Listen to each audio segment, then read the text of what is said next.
All right, so Josh, if there could just be one video you could give about trading psychology, what would be that one tip you could give to someone?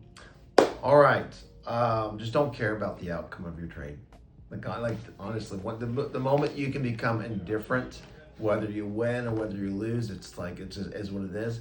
That's, in my opinion, is where the magic happens. Because a lot of people, me included, we will tie our hopes and our dreams and our futures to the trading outcome. And so you place a trade, you win a trade, you get closer to your hopes and your dreams and your financial goals. But if you lose a trade, right, you get further away. It becomes very emotionally driven.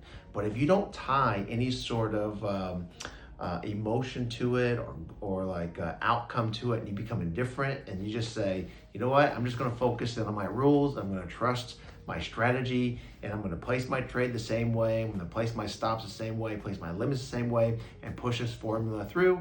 Then to me, that's the way it should be. So my number one suggestion for those who say, if I could only do one thing, what could I do psychologically?